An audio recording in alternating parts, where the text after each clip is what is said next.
Oh, why, hello there. Brent here with Bring Your Own Tools. On today's episode, we're building a shed, at least round 2. If you want to learn how to do it, keep on watching. Let's get started.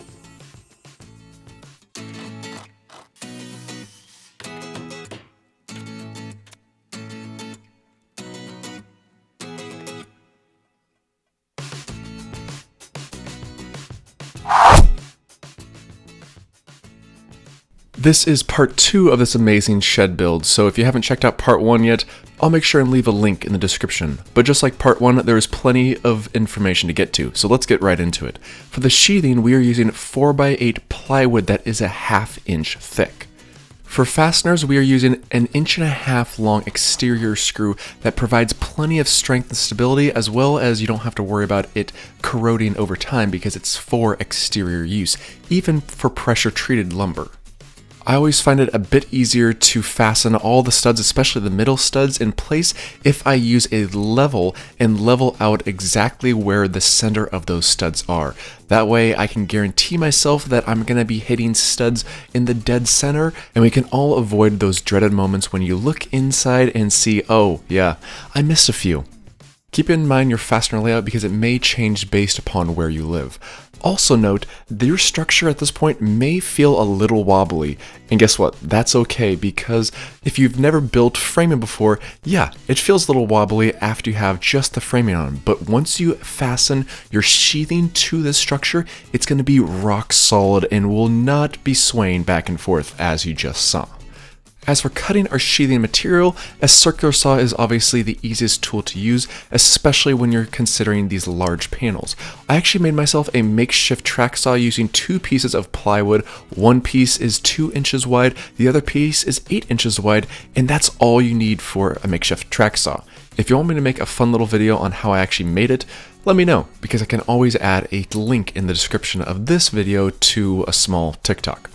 This thing really does make life a lot easier, especially when it comes time to cutting 8-foot long sections, as you'll see right here, because all you have to do is measure out 2 points at the front and the back side of the board, clamp down your tracking jig, grab your circular saw, cut off the excess, and you have a perfectly straight cut because of your tracking jig. Just makes life so much easier, and if you were to buy a track saw with the track itself, you're talking about hundreds of dollars, so we saved it because we just used scrap for ours. As for determining the angle of our roof rafters with the sheathing, I always find it easier to place it temporarily, draw a line on the backside, and then cut off the excess. I don't use a tracking saw here because it's just easier with small pieces like this, and as you see, we have a perfect fit and a perfect angle because we drew a line first. And as for drawing line templates, this also comes in extremely handy when you're applying sheathing over a window. We temporarily place the board upright, I strike a line around the entire window, lay down the plywood, and cut the appropriate cuts. I find the easiest way to do this is a plunge cut with your circular saw, but if you don't feel comfortable enough to do that, you can always just drill holes in the corners and use your jigsaw to cut the remainder with the appropriate lines. I do stop short with my circular saw and use my jigsaw in the corners just because I don't want unnecessarily long cuts in my plywood. One thing to also keep in mind is that you do want some type of small space in between each panel for expansion and contraction. I would say an 1/8 inch between the panels is always advisable, and if you don't want to do this just by hand, you can always get some sheathing clips which actually does this for you and makes life just a little bit easier, which is always nice. I'll leave a link in the description box below on where you can actually purchase these, but just note that these may not be provided at your local hardware store, which is what happened to us. As for the roof rafters, there are a couple things we could have done here. Specifically, we could have actually enclosed them so you didn't see them, but we wanted to keep them open so you could see them, but we didn't want an open airway for rodents or birds to get into, which is exactly why we cut notches for our roof rafters in every single panel that we installed. This is actually a really nice way to enclose this entire side, and it's going to be a perfect surface for us to fasten our siding to. This may look like a bit of extra work, but it really didn't take too long, especially with a jigsaw and my speed square. I could make very precise, even cuts along the way, and they don't have to be perfect because you're never going to see this panel, at least on the exterior. After we notch the short side of the shed, we notch the tall side of the shed. Same exact process, just a smaller panel, which is a lot more manageable than large panels. Also, don't worry if these panels don't fit perfectly the very first time. They didn't for us, just the beauty of video editing. The main key to sliding them in place the very first time was to just cut them 1/8 of an inch larger on both sides. After we have all the sheathing taken care of on the walls, we can proceed to the sheathing on the roof. Now, the only difference between this material and the wall sheathing is the fact that this material is 3/4 of an inch thick, and as I noted before, the wall panels are only a 1/2 inch thick. Because our roof is 8 feet by 12 feet, this means 3 sheets is all you need for this entire structure. Just note that one piece is slightly darker than the rest because that's been my parents' garage for probably a couple decades. Okay, we're just relaxing on top of the roof doing some sheathing. Now, this sheathing, we got one full piece right here in the dead center, and we have 2 other pieces that are gonna go on that end and this end, but we're just gonna cut them at 3 feet and 5 feet sections because that will constitute exactly the spacing we have for our joists on this side as well as that side. Yeah, it might have been a little bit nicer if we could have just done 3 full sheets, but we had to cut them basically in half to make sure everything fits, but everything does fit with 3 sheets, just 2 cuts. As for fastening and spacing, it's the same exact process as the walls. Try and leave approximately 1/8 inch between the panels. Not always doable because I want to hit as much roof rafter as possible, especially on the ends. But just keep in mind spacing, fastening schedule, as well as the material you're using.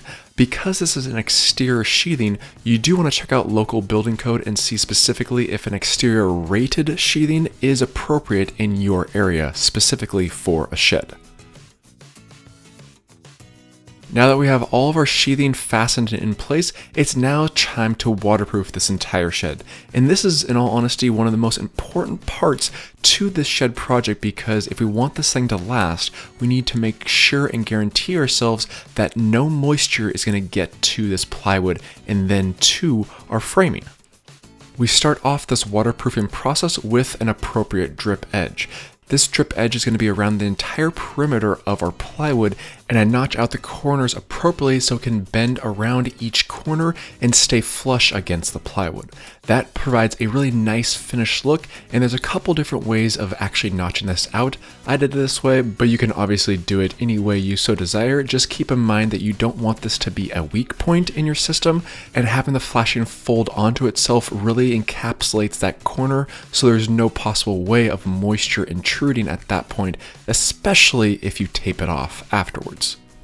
The bottom of the plywood should already be level because we leveled out everything already, but just in case, I do suggest grabbing a 6 foot or 4 foot level to ensure that this entire channel is fully level as you install it across the underside of the shed.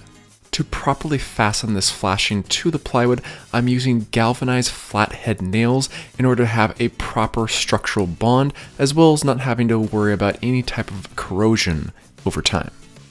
Applying an acrylic flashing tape at this point is also very important just because of the fact that you're sealing in that top edge, but you're also encapsulating all of those nail heads that you just fastened because those are penetrations into your shed. And if you didn't cover up those penetrations, that may be a weak point over time.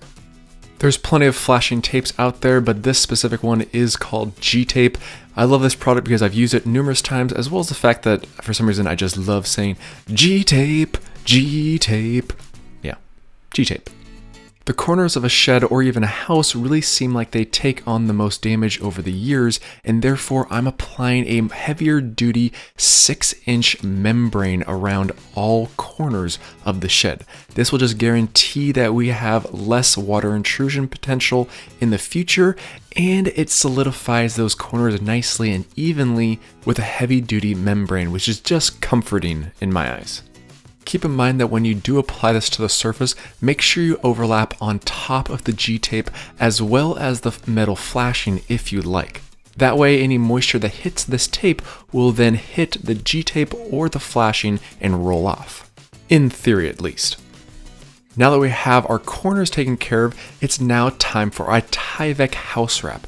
This specific house wrap is a 3-foot wide roll, and I'm just fastening at the very top with a staple gun. With larger house projects, you would want to fasten a lot more than just one small row on the very top. However, because this is a shed and a small-ish project, I'm not worried about this stuff blowing away anytime soon. So a simple row at the very top, fastening as well as stapling it to the corners is fine by me, especially when you consider the fact the less penetrations in your membrane, the better. As I apply the second row of Tyvek, I also overlap the seam approximately 6 inches. That's based upon what they would recommend highly on a project like this, and just assures that we have plenty of overlap for all of our seams. Now, because we obviously have a height difference between both sides, it made the third row of Tyvek a bit more cumbersome and just a little bit more tape. Not the most professional looking pass I've ever done with Tyvek, but guess what? It works. After I have the entire house wrapped with Tyvek, I then go back with Gtape and tape off any middle sections of the seams. Okay, we have the shed fully wrapped out. Now Tyvek, we have it basically protruding at the bottom here, but I didn't actually tape this because if there is, for some reason, any moisture that gets back here, I want to make sure it can actually drain out and actually repel it on the drip edge. So just keep that in mind. Everything else though is taped out on all seams. 6 inches of overlap over here. And now we did have to get a little creative in some cases up the top, but inevitably just tape it off, make it look good, at least as good as possible. Also, we have to now do the door and the window. So let's get to that. Cutting the Tyvek back from the window is quite simple and straightforward. The main way I think about it is a picture frame. You cut a 45-degree mitered edge on all 4 corners, and you actually cut even deeper on the top lip, and you'll see why we do that here shortly. I staple off all the excess Tyvek on both sides as well as the bottom, and then apply our heavy-duty membrane flashing on the very bottom of our sill. This is a 6-inch membrane, so any excess we want to have overlapping on the front side, because we're going to bend it down and it's just going to add extra weatherproofing strength and support. With some flashing tapes you can just bend it down, but with this one it's a bit more heavy duty and therefore I had to cut it back. But where I cut it back, I did apply excess membrane flashing in those specific corners. At this point, our opening is prepped and ready for our window, and before we install it, I do suggest applying 100% silicone on the top as well as the sides of the window. Don't apply it to the bottom window flange, just the sides and the top, because that way, if there is any moisture, it can still drain out through the bottom. It won't be trapped, and therefore, if the moisture is trapped, there's going to be a higher probability of decay over time. Go ahead and insert the window into position, and just keep in mind I have a 1/4 inch of extra space on all 4 sides. Once the window is positioned and shimmed correctly, I proceed to fasten it on the sides as well as the top of the window. Again, no penetrations at the bottom because those areas are more prone to moisture. I apply a strip of membrane flashing on both sides first, and then apply a strip on the very top that overlaps the 2 sides. Once all that flashing is in place, I then flip over the Tyvek flap on the very top, cut off any of the excess, and apply a second layer of membrane flashing in order to completely conceal this entire flange. Just don't forget about the corners as well. After we have the window taken care of, we can then make our way to our door. And for the door, same thing, cut off a mitered corner on both sides, stretch up the top, and staple the sides in place. Once we have that in order, we come to our door. And as for our door, there are a number of doors to choose from. This specific door is actually a door that we just had in the garage laying around, just like a number of different things in my parents' garage. I feel like there's too many things to choose from. They literally have their old waterbed mattress frame in their garage. Who needs that? I mean, it's not the 90s anymore, right? Anyways, moving on. We cut the door and the door jamb to the appropriate size, and as you can see, it is a hollow core door, so I'm sure I'll have fun filling that at a certain point. But at this point, we'll proceed to actually getting this thing installed. I first double checked to make sure that this door actually fits, and it might be a little tight, but it did fit quite nicely, just took a couple taps. For a door like this, waterproofing is also very important, and to ensure we don't have any moisture intrusion issues, we apply a membrane flashing over all 3 sides, obviously not including the bottom side of the door. We do this by attaching 2 pieces of membrane on each side. One specific piece is being adhered to the surface of the door first, and then the other piece is adhered to the flashing, but it is also stuck out proud a couple more inches, and therefore that side is going to be adhered to the Tyvek house wrap, as you can see right here. This provides a very nice and even seal all the way around the door, and therefore protecting it for years to come. The top membrane flashing is basically exactly what we did with the window, because we're going to be applying the membrane flashing first underneath the Tyvek house wrap, then unfold the Tyvek house wrap on top, overlapping the membrane. You can then shim out the door as needed, making sure that everything is straight, fasten the door in place, double check making sure that everything has stayed level, and if so, go ahead and fasten the remaining fasteners for your door. Now that the door casing is fully secured, I remove the door and cut off approximately 1/4 inch at the very bottom of the door. That way it's free to move and you won't have to worry about it dragging on your concrete. Oh, and don't forget to seal up your Tyvek above your door afterwards.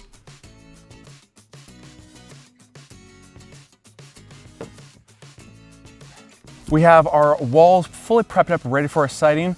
Now we need to prep out and get this roof waterproofed for our metal roofing. We have our membrane that's going to go around the entire perimeter. We have our roofing felt. Get it installed, then we'll be ready for our metal roof whenever it gets here.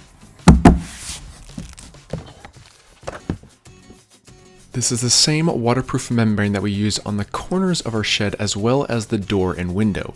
You first want to apply this membrane to the lower side of the roof shed first, then fold in the corners and start applying it to the sides. That way you can overlap your membrane on the bottom side, and after the sides are installed, you can then apply it to the top surface of your roof.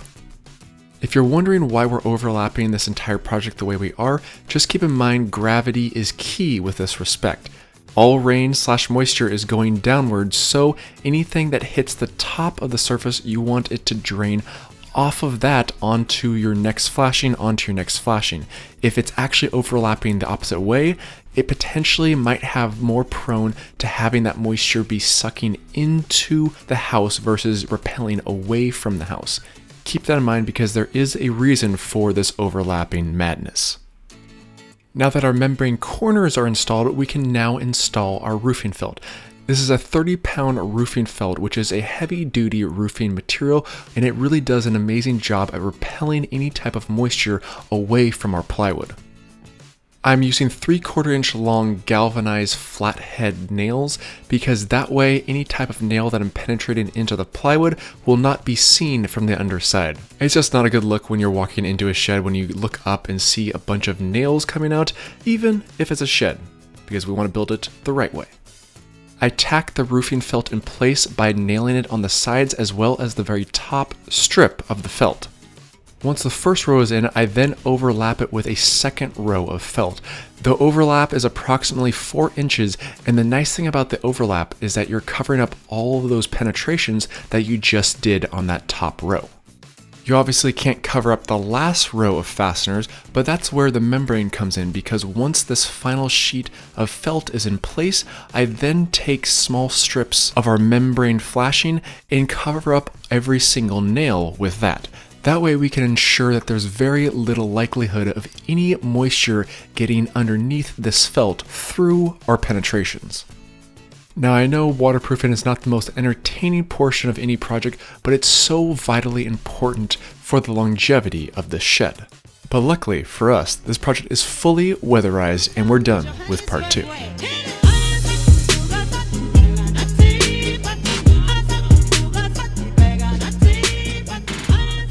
I really did want to fit this entire project into a 2-part series, but as you can see, there was a lot to get to, so this is going to be a 3-part series. But next week, I assure you, we'll be done with this amazing shed, and since everyone asked for them, there will be plans for this shed next week. As I noted earlier in the video, don't worry about it shaking when it's just framing, because with proper sheathing, this thing is solid as a rock, and that's what I call one beautiful, sexy beast. Oh yeah,